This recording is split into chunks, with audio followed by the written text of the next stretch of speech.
व्यासरूपाय कृष्णवे नमो कृपनिधये वासुदेवाय नमो नमः गंगातरंगरमणीयजटाकलापं गौरीरत्नविभूषितपावभागं नारायणप्रियमनङ्गवदपहारं वाराणसीं पुरपतिं भजवीशनाथं यस्याङ्गे जन्मादिभूतसुखात् सेवापकामस्तके काले बालविदुर्गले च गर्भं यस्योरसि व्याघ्रान् तोयं भूतिभूषा सर्वगा सर्वादिपा सर्वदा सर्वा सर्वगता शिवा शिवा श्रीशङ्करापादमां वंशी विभूषितकरानीलनाभा पीताम्बरागर्भिन्नफलाररोहिणा पूर्णेन्दुसुन्दरमुखागर्भिन्मनेत्रा कृष्णात् परं किमपि तत्त्वमहं न जाने कृष्णाय वासुदेवाय हरे परमात्मने नतद्रेषनाथाय गोविन्दाय नमो नमः लोकाभिरामं वर्णरङ्गधीरं राजीवनेत्रं रघुवंशनाथं कारुण्यरूपं करुणाकरं श्रीरामचन्द्रं शरणं प्रपद्ये अमृतबलरामं सैलावदेहं गतजवनकृशानं ज्ञानिनामग्रगण्यं सकलगम्यधानं मातराणामधीशं रघुपतिभक्तमवासजातं महान् तत्रैव गङ्गा यमुना त्रिवेणी गोदावरी सिन्धु सरस्वती च सर्वाणि तीर्थानि वसन्ति देहे यद्यर्पितो द्वारकथा प्रसङ्गा शंकर भगवान की जय बोलो पार्वती मैया की जय बोलो श्री महापुराण की जय। विंध्य पर्वत की तपस्या ओंकार में परमेश्वर लिंग के प्रादुर्भाव की महिमा तमाम इसलिए ने कहा माँ बाप तुलसी आपने अपने भक्त की रक्षा करने वाले महाकाल नामक शिवलिंग की बड़ी अद्भुत कथा सुनाई। आप कृपा करके आवाज कम आ रही है ना, ज्योतिर्लिंग का परिचय बताइए। इसमें नहीं आई, आ जाएगी। आदि परमेश्वर का जो ज्योतिर्लिंग है थोड़ा सा नीचे माइक दे देना, माइक कह दो थोड़ा सा कर लो नीचे में, बोल दे हल्का सा बिल्कुल। एक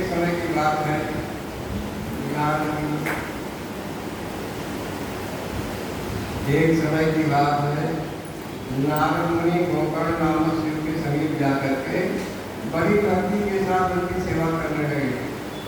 कुछ काल के बाद वह मुंशी वहाँ से गिरिराज बिंदु पर्वत पर आए। बिंदु ने वहाँ पर आकर सत्कार के साथ लालजी का पूजन किया और अहंकारवश विंध्याचल पर्वत ने कहा कि मेरे पास सब कुछ है, कभी किसी बात की कोई कमी नहीं है। इस भाव को मन में लेकर के विंध्याचल लालजी के सामने खड़ा हो गया। उसी अभिमान से युक्त बात को सुन करके अहंकार का नाश करने वाले नारद मुनि बड़ी लंबी लंबी सांसें लेने लगे। ये देखकर विंध्याचल पर्वत ने कहा, आप मेरे यहाँ कौन सी कमी देख रहे हैं? आप बड़ी गहरी सांस ले रहे हैं, इसका क्या कारण है? तब नारद जी ने कहा, भैया तुम्हारे यहाँ सब कुछ तो है, फिर भी मेघ पर्वत तुमसे बहुत ऊंचा है। उसके शिखरों का विभाग देवताओं के लोकों में भी पहुंच रहा है, इतना ऊंचा है कि देवलोक को भी स्पर्श कर रहा है। फिर तुम्हारे शिखर का भाग वहाँ कभी नहीं पहुंच सका।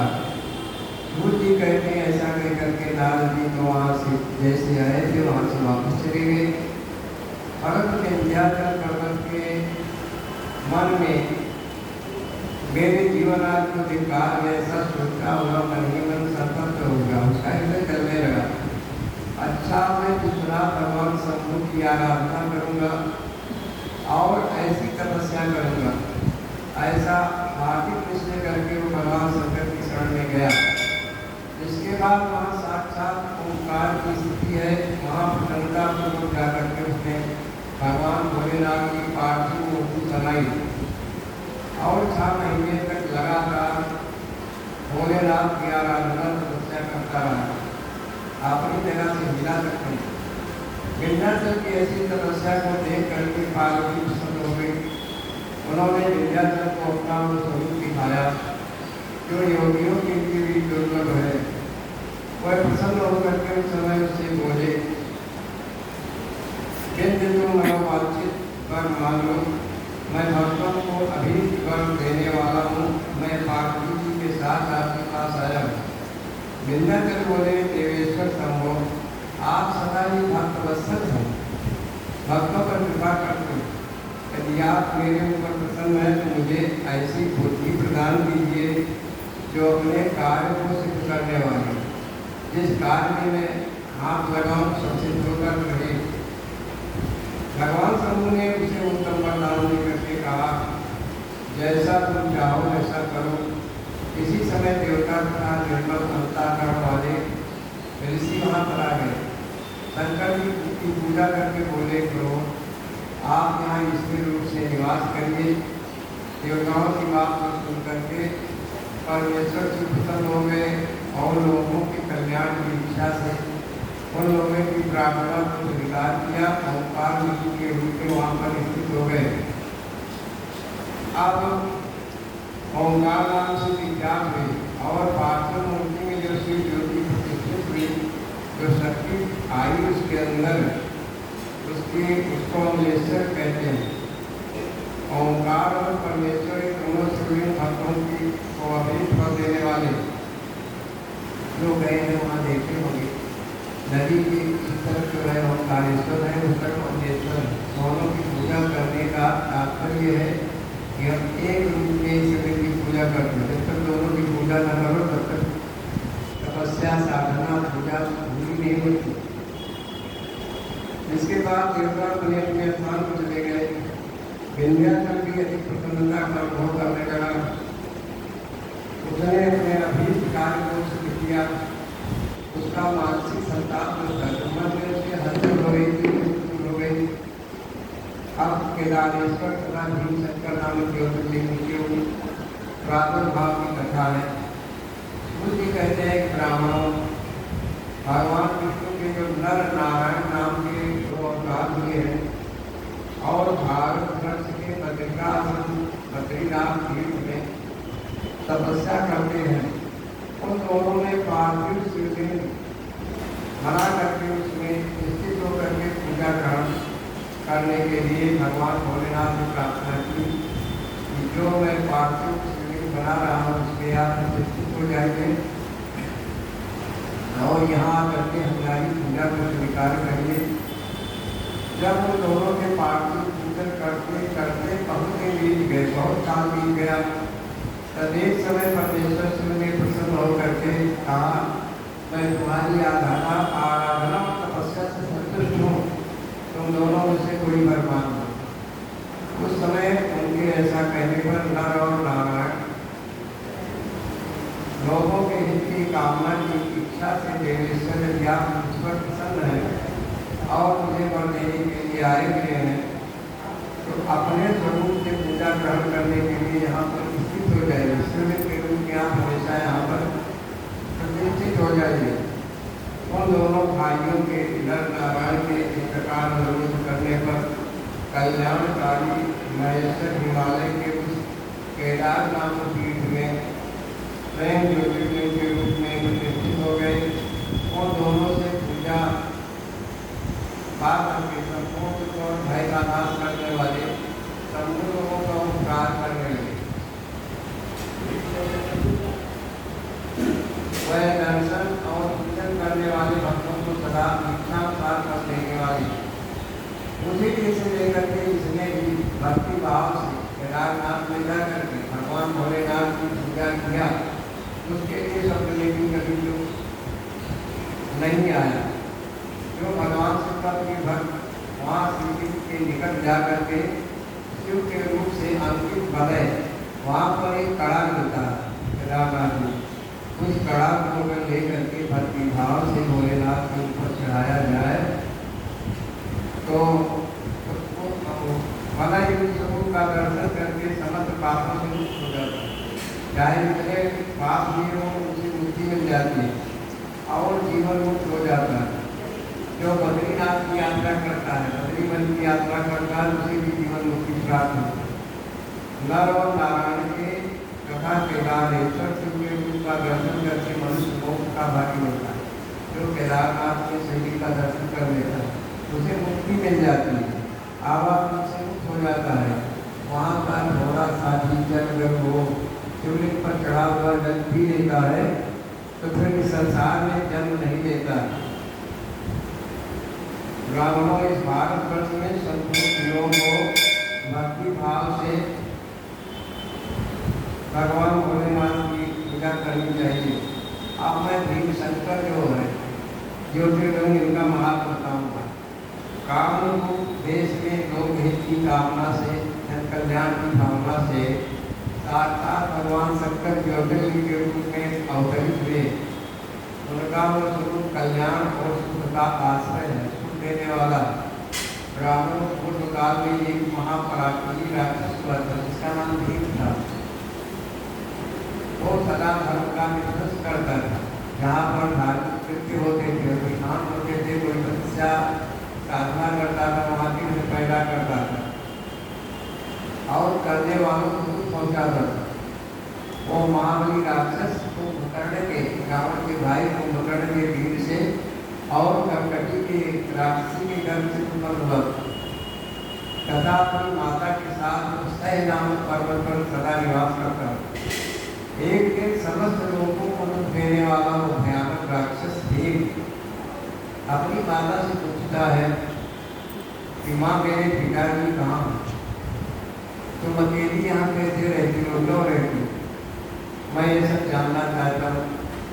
आका यथार्थ बात मुझे बताओ, तो सब जो है उसको बताओ।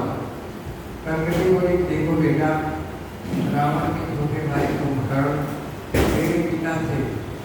भाई से कुछ महाबली वीर को भगवान श्री राम ने मार डाला। मेरे पिता का नाम कर्कट और माता का नाम पुष्कसी था।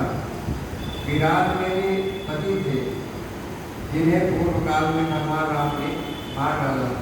जब बनने गए थे दंडक बनने तो विराट नाम का राक्षस मिला था। विराट का पद उन्होंने अपने बाण से किया। तो कह रहे मेरे जो पति थे पहले उनको श्री राम ने मार डाला। मैं असहाय हो गई।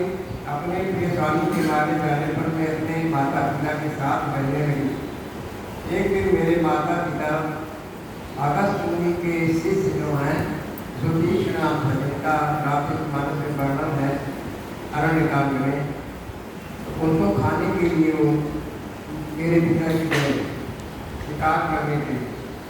तो तपस्वी महात्मा क्रोधित हुए। क्रोधित होकर के मेरे माता पिता को दोनों को भस्म कर दिया। वह दोनों मर गए। तब से मैं अकेली होकर के बड़े दुख के साथ इस पर्वत पर रहने लगी। मेरा कोई सहारा नहीं था। मैं अकेले रहते ही असहाय अवस्था में बहुत दुखी होकर के यहाँ निवास करती थी।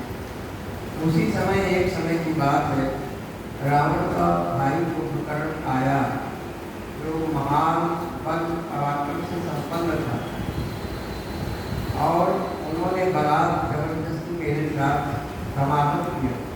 फिर मैं मुझे छोड़ करके लंका चले गए।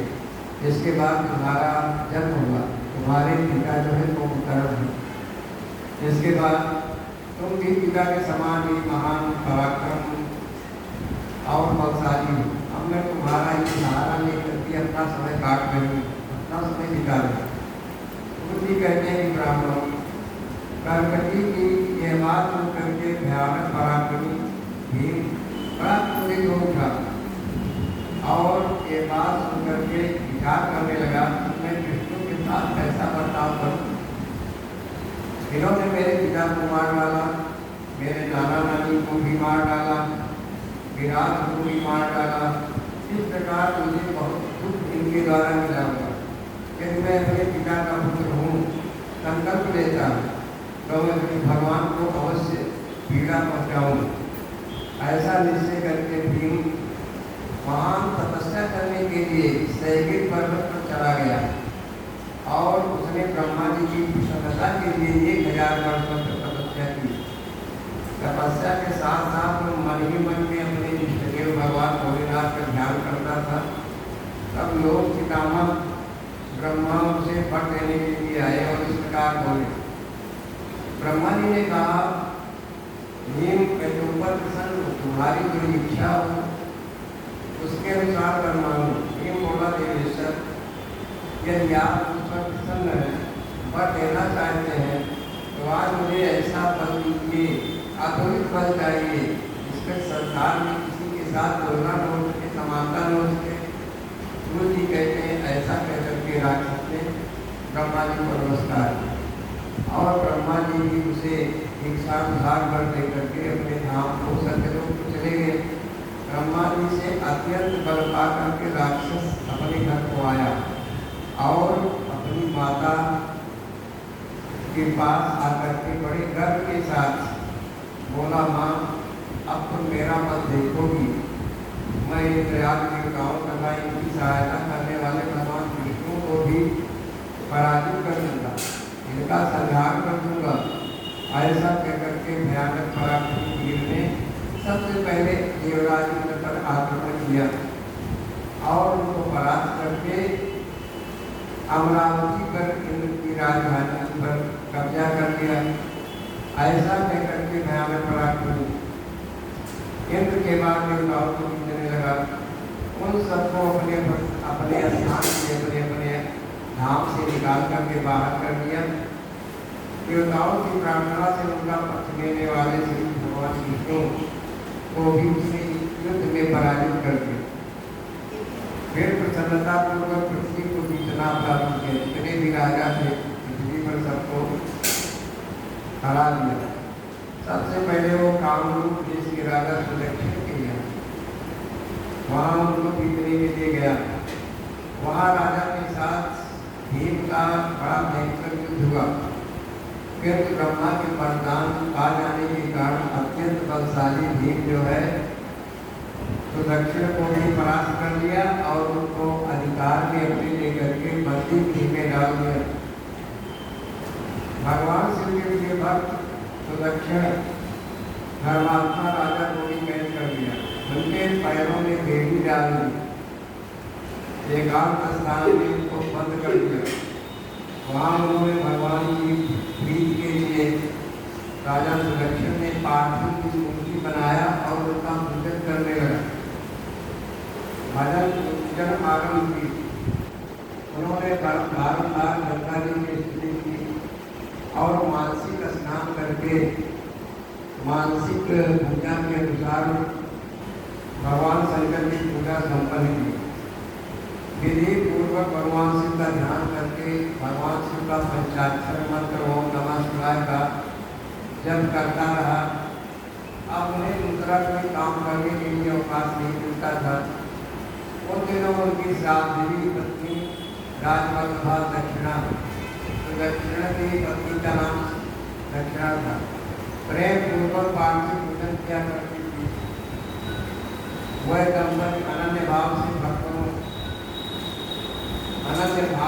भक्तों का कल्याण करने वाले भगवान शंकर का भजन करते और प्रतिदिन उनकी आराधना तपस्या में लगे रहते।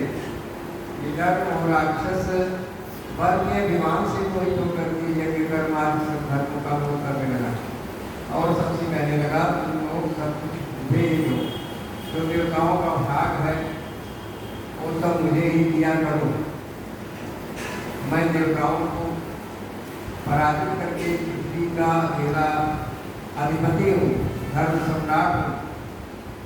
वो वेदों शास्त्रों स्मृतियों को पुराणों को जलाने लगा। शक्तिशाली होने के कारण कोई उसका सामना नहीं करता था। तब सब देवता ऋषि इकट्ठे होकर के महापुरुषी के तट पे गए।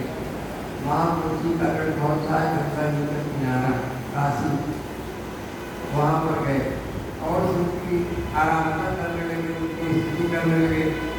उनके इस प्रकार स्तुति करने का भगवान से बड़े प्रसन्न होकर के देवताओं से बोले, देवगण और महर्षियों, मैं प्रसन्न हूँ, पर मांगो तुम्हारा कौन सा कार्य सिद्ध करूँ। देवता बोले, देवेश्वर आप सर्वकर्यामी हैं, सबके हृदय की गति को, सबके हृदय की बात को समझते हैं, जानते हैं। आपसे कुछ भी अज्ञात नहीं है। प्रभु महेश्वर कुंभकर्ण के वीर से उत्पन्न कर्कटी का बलवान पुत्र जो राक्षस भीम है, ब्रह्मा जी के प्रधान से बड़ा पुत्र हो गया है, धर्म का उच्छेद कर रहा है, कोई भी धार्मिक कार्य संपन्न नहीं होने देता। आप पर कृपा कीजिए, प्रभु विनम्र कीजिए। सबको ने कहा के कहूँ, आप लोग देश के राजा सुरक्षण मेरे श्रेष्ठ भक्त हैं, उनसे मेरा एक संदेश जाकर के कहे, फिर तो तुम्हारा कार्य सिद्ध हुआ पूरा हो जाएगा। उनसे कहना, कामरूप देश के अधिपति महाराज सुदक्षिण प्रभु तुम मेरे विशेष भक्त हो, अतः प्रेम तो मेरा भजन करो। हमारे ने अपने कहा कि मेरी तपस्या के लिए राजा सुदक्षिण को कह दो कि वे मेरी तपस्या, मेरी पूजा आराधना लगातार करते रहे, मेरा भजन करें। दुष्ट राक्षस भी ब्रह्मा जी का वर्ता करके प्रबुद्ध हो गया, इसलिए मुझसे तुम्हारा तिरस्कार किया, परंतु आपने उस दुष्ट को मार डाला। भोलेनाथ ने कहा, इसमें संदेह नहीं। कुछ भी कहते हैं ब्राह्मण का उन सब देवताओं ने प्रसन्नता पूर्वक वहाँ जा करके सुदक्षिण राजा से सब कुछ बताया। उसने वो संदेश कह करके देवताओं महाराजों को बड़ा आनंद प्राप्त हुआ। इसके बाद सब देवताओं को अपने अपने आसन पर चले गए। इधर भगवान शिव जी अपने गणों के साथ छुपे तौर से जाकर के जहाँ पर सुदक्षिण राजा जो मंत्र थे कारागार के अंदर, वहीं जाकर के अपने गणों के साथ वहीं पर ठहर गए। इसी समय कामरूप नरेश ने पार्थिव शिव के सामने ध्यान लगाया, आंखों को बंद करके तपस्या कर ही रहे थे। इतने में ही किसी ने राक्षस से जाकर के बताया कि राजा तुम्हारे विनाश के लिए, तुम्हारे सर्वनाश के लिए पुरस्कार कर रहे हैं, अनुष्ठान तपस्या कर रहे हैं। ये समाचार सुनते ही वो राक्षस क्रोधित हो उठा और उनको मार डालने के लिए नंगी तलवार लेकर के हाथ में राजा के पास गया है। वहाँ पार्थिव आदि जो सामग्री थी उसे देख करके तथा उसके प्रयोजन और स्वरूप को समझ कर राक्षस ने यही माना कि राजा मेरे लिए कुछ मेरे अनिष्ट के लिए कोई कार्य कर रहा है, इसलिए सब सामग्रियों के सहित इस नरेश को मैं बलपूर्वक यहाँ से नष्ट कर दूंगा।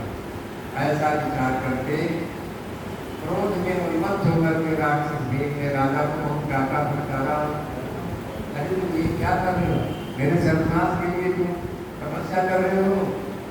राजा ने भगवान शंकर पर रक्षा का भार छोड़ दिया, उनके ऊपर विश्वास है, मैं चराचर जगत के स्वामी भगवान शिव का पूजन करता हूँ। राजा ने बताया कि मैं भगवान शिव का पूजन कर रहा हूँ, मेरे अंदर अमंगल की कोई ऐसी इच्छा नहीं है कि आपका अमंगल हो। और तब राक्षस भीम ने भगवान शंकर के प्रति बहुत तिरस्कार युक्त दुर्वचन कह करके राजा को धमकाया और भगवान शंकर के पार्थिव लिंग पर तलवार से प्रहार किया। जो शिव बनाए हुए थे उस पर तलवार से चोट पहुंचाई। वो तलवार उस पार्थिव लिंग का स्पर्श भी नहीं कर पाई कि मुझसे साक्षात भगवान भोलेनाथ प्रकट हो गए और बोले, देखो मैं भीमेश्वर हूँ और अपने भक्त की रक्षा के लिए प्रकट हुआ हूँ। मेरा पहले से ये व्रत है, मैं सदा अपने भक्तों की रक्षा करूँ, इसलिए भक्तों को देने वाले मेरे बल को तुम देखो, जिसकी बात करो तो मैं क्या कर सकता। ऐसा कह करके भगवान शिव ने पिनाक से त्रिशूल से उसकी तलवार के टुकड़े कर दिए। तब उस राक्षस ने फिर अपना त्रिशूल चलाया, परंतु शंभु ने उस दुष्ट के त्रिशूल के भी सैकड़ों टुकड़े कर डाले। इसके बाद शंकर जी के साथ बड़ा घोर युद्ध हुआ, जिससे सारा संसार में छूट हो गया। सबके अंदर एक भावना थी कि भगवान भोलेनाथ इसका वध क्यों नहीं कर रहे हैं, बहुत देर तक युद्ध हो रहा है। ऋषियों मुनियों के मन में, देवताओं के मन में विस्मय हो गया कि क्या ये इनको पराजित कर पाएंगे कि नहीं, ऐसा आश्चर्य सबके मन में हो गया। नारद बोले, लोगों को भ्रम डालने वाले महेश्वर, हे मेरे नाथ आप क्षमा करो, इनको को काटने के लिए कुल्हाड़ा की आवश्यकता नहीं, एक इसका संहार करना और इसका विनाश करना। शिव के इस प्रकार प्रार्थना करने पर भगवान शंभु ने ओंकार नाथ से उस समय राक्षस भीम को भस्म कर डाला। उन्हें सब देवताओं के देखते देखते शिव जी ने उस राक्षस को दग्ध कर दिया, भस्म कर दिया। इसके बाद भगवान शंकर की कृपा से इंद्रराज सारे देवता मुनीश्वरों को, जगत के सभी प्राणियों को, जीवों को शांति मिल गई। संपूर्ण जगत स्वस्थ हो गया क्योंकि सब उसके आतंक से पीड़ित थे, खाना पीना छोड़ दिए थे। आप फिर से सबको स्वतंत्रता मिल गई। उस समय देवताओं और विशेषता मुनियों ने भगवान शंकर से प्रार्थना की, प्रभु आप यहाँ के प्राणियों को, जगत के लोगों को सुख प्रदान करने के लिए इसके स्थान पर आप स्थित हो जाइए। ये देश निंदित माना गया है, लोग इसको घृणा की दृष्टि से देखते हैं, इसलिए आप भीम शंकर के नाम से विख्यात हो जाइए। सबके संपूर्ण मनोरथों को, सबकी इच्छाओं को आप पूर्ण करिए। जो ये ज्योतिर्लिंग तथा कुंडली और समस्त आपत्तियों का निवारण करने वाला होगा। आप विश्वेश्वर ज्योतिर्लिंग के बारे में बताते हैं, इसका प्रादुर्भाव कैसे हुआ। सूर्य जी कहते हैं मुनियों, अब मैं काशी के विश्वेश्वर नामक ज्योतिर्लिंग का महत्व बताऊंगा, जो महापापों का भी नाश करने वाला, समस्त पापों का नाश करने वाला।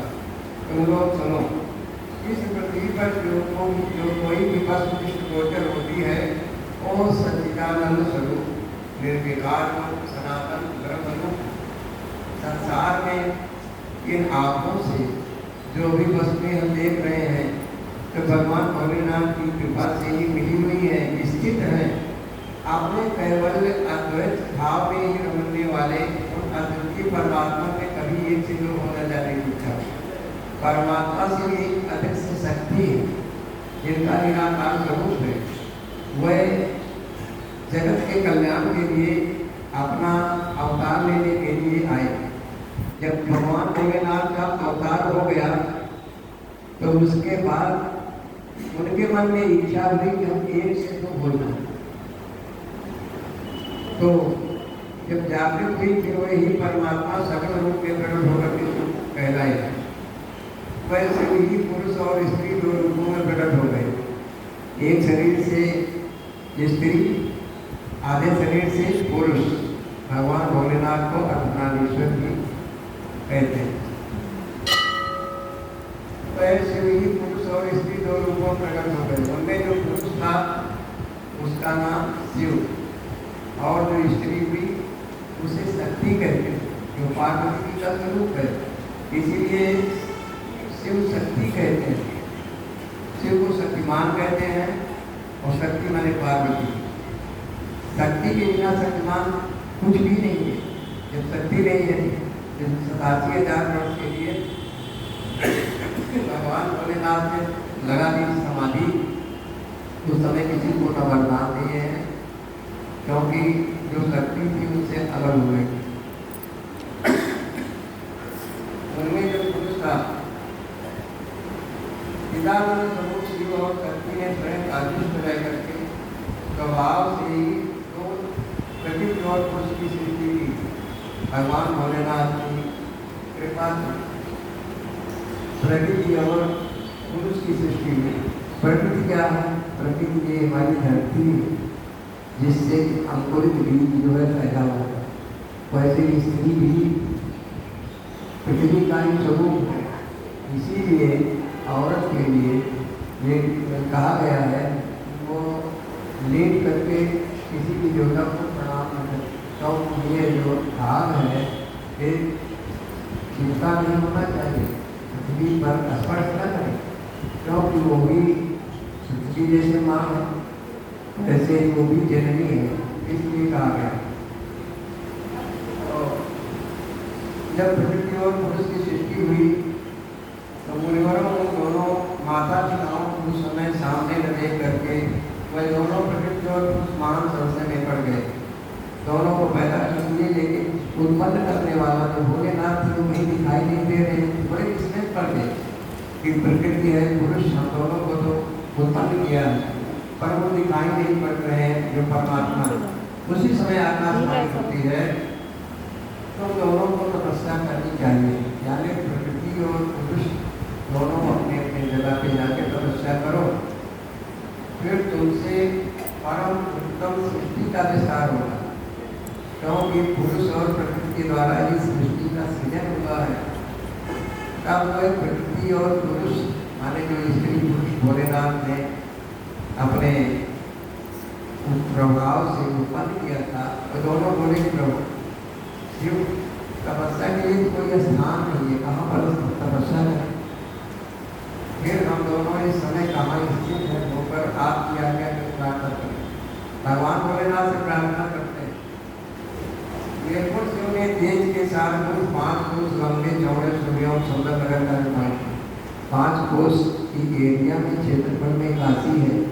काशी को भगवान शिव ने ही बनाया अपने राजधानी के रूप, अपने निवास स्थान के रूप में, जो उनका अपना ही स्वरूप था। वो सभी आवश्यक उपकरणों से युक्त था।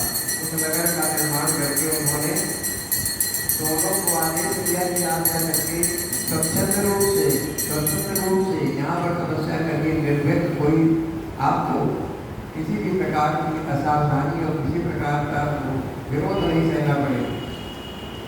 वो नगर आकाश में पुरुष के समीप आकर स्थित हो गया। वो नगर जो था आकाश में, जहाँ पर पुरुष और प्रकृति थे, वहीं पे जाकर भगवान भोलेनाथ ने उसको स्थित कर दिया।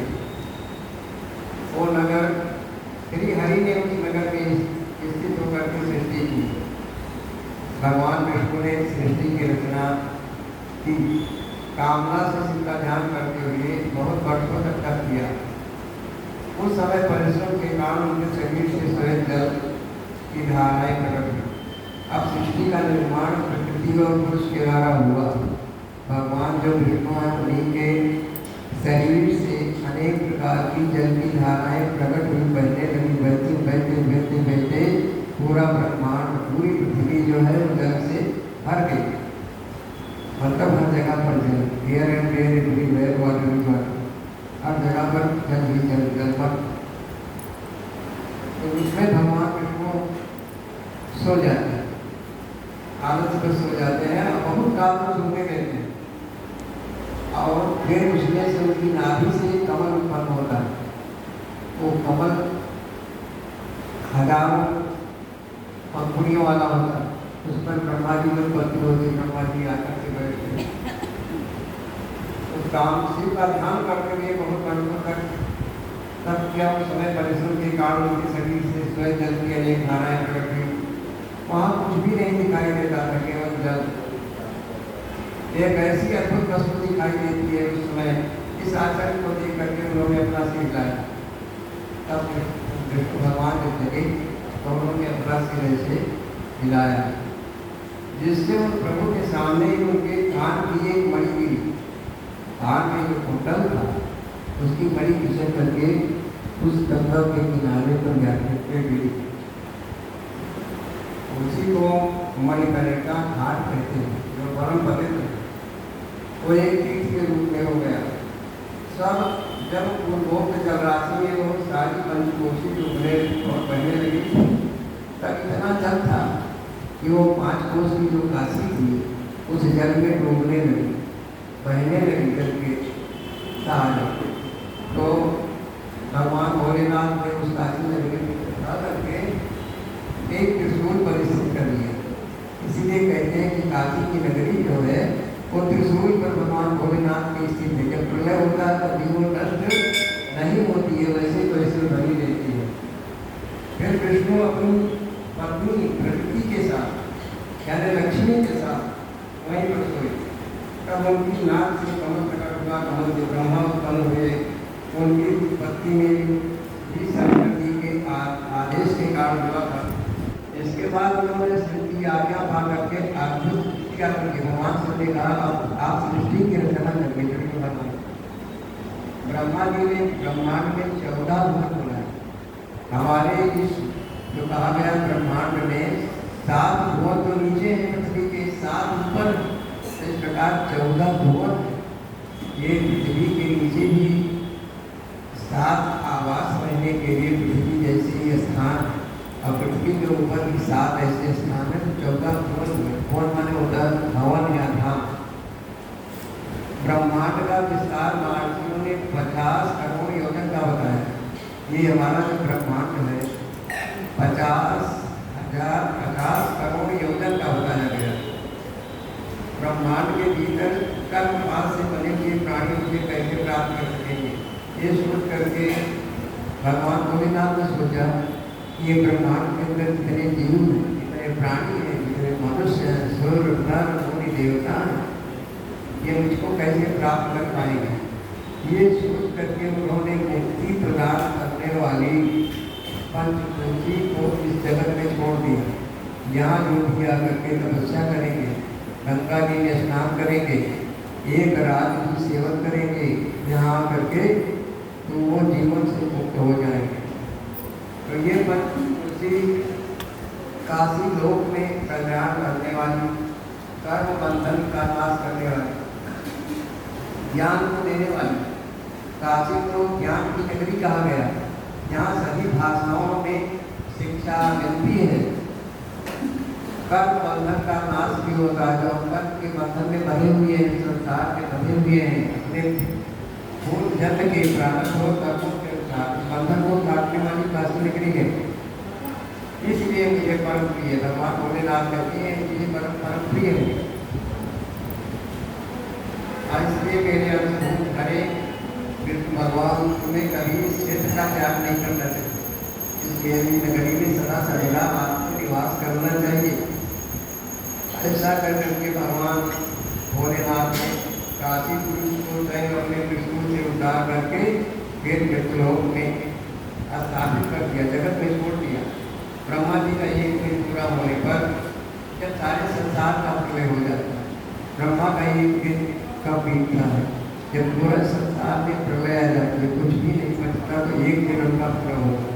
ऐसे ही एक दूसरी प्रलय होती है तो एक रात उनकी पूरी होती है।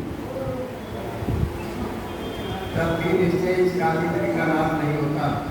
उस समय भगवान श्री त्रिशूल पर धारण कर लेते हैं। जब प्रलय आती है तो त्रिशूल पर अपने रख लेते हैं और जल भर जाता है, जल में बह जाता है। तब इसे फिर वह इस भूतल पर स्थापित करते हैं। कर्मों का तर्पण करने से स्त्री को काशी कहते हैं। काशी में आदिमुक्त लिंग सदा विराजमान रहते हैं। आदिमुक्त क्षेत्र है, यहाँ पर कोई भी जीव मृत्यु को प्राप्त होता है तो उसका पुनर्जन्म नहीं होता है। केवल इस काशी में ही को साहित्य नामक मुक्ति उपलब्ध है, जिनकी कहीं भी गति नहीं होती है, जिनका उद्धार कहीं नहीं होता है, उनके लिए वाराणसी नगरी गति प्रदान करती है।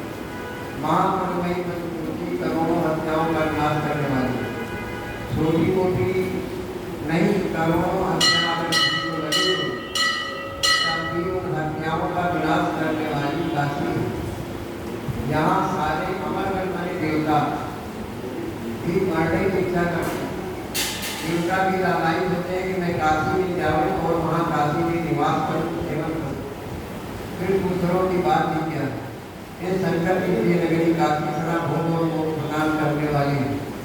कैलाश के प्रति जो भीतर से तत्व कोई भीतर से भगवान शंकर जो है बहुत ही विनम्र है, करुणामयी है, कृपा करने वाले। बाहर से इनका जो रौद्र रूप दिखाई देता है, तामसिक दिखाई देता है, और अंदर से ये चतुर्गुणी है, बाहर से तमोगुणी है। कालाग्नि रुद्र के नाम से विख्यात है। वह निर्गुण होते हुए सकल रूप में प्रकट हुए शिव है। उन्होंने बारंबार प्रणाम करके निर्गुण शिव से इस प्रकार कहा, रुद्र बोले, विश्वनाथ महेश्वर, मैं आपका ही हूँ, मैं आपका प्रतिरूप हूँ, इसमें संशय नहीं है।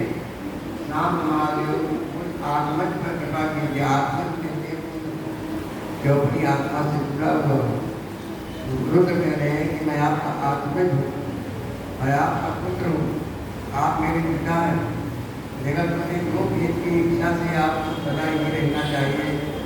जगन्नाथ, मैं आपसे प्रार्थना करता हूँ आप यहाँ रह करके जीवों का उद्धार करें। तब हरिवंश बोले कामरूपी रूप के सुंदर अवसर देवादेव महादेव, आप वास्तव में तीनों लोगों के स्वामी। काशी जी को आप अपनी राजधानी स्वीकार करिए और यहाँ पर सदा सर्वदा स्थिर भाव से निवास करिए।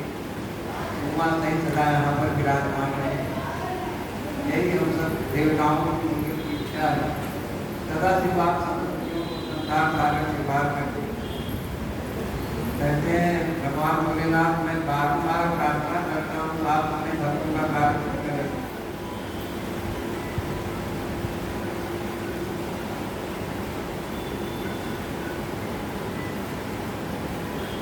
जी कहते हैं ब्राह्मणों से सलाह में भगवान शंकर भी इस प्रकार प्रार्थना की, तब सर्वेश्वर से समस्त लोगों का उपकार करने के लिए वहाँ विराजमान हो गए।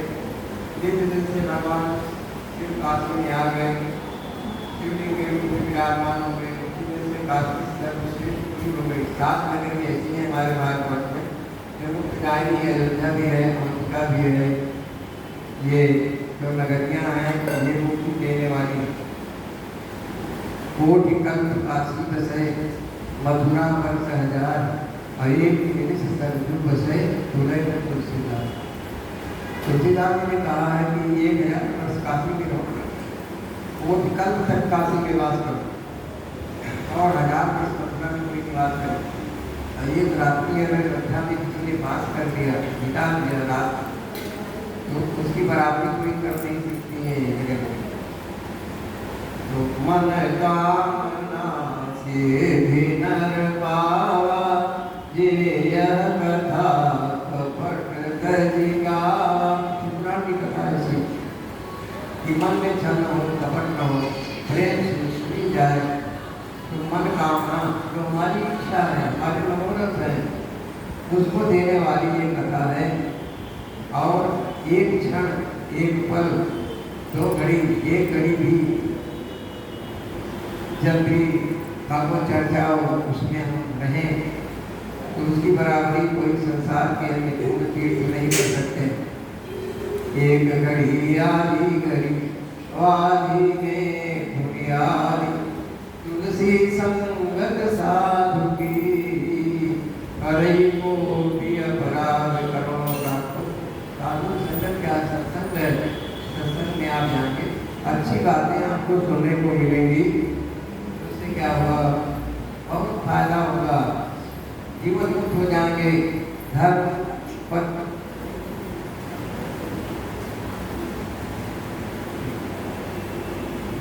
धर्म की का उत्थान होता है।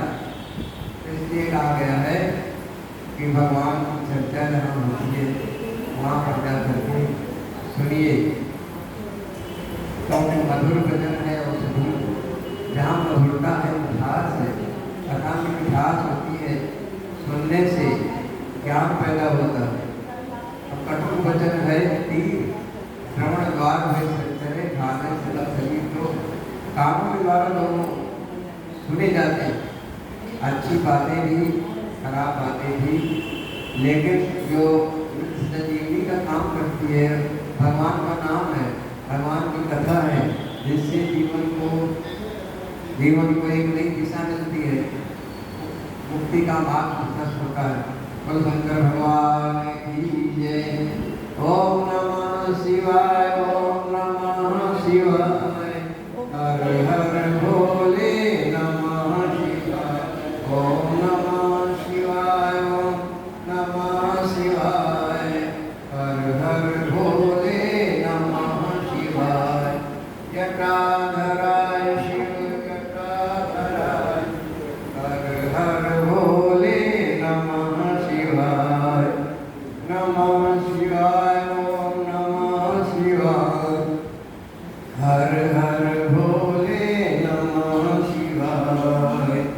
नंदीश्वराय शिव नंदीश्वराय, हर हर भोले नमः शिवाय। नंदीश्वराय शिव नंदीश्वराय, हर हर भोले नमः शिवाय।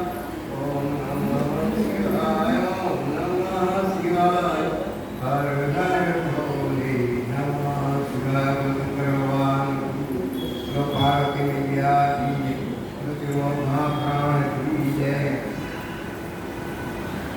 जहाँ विराज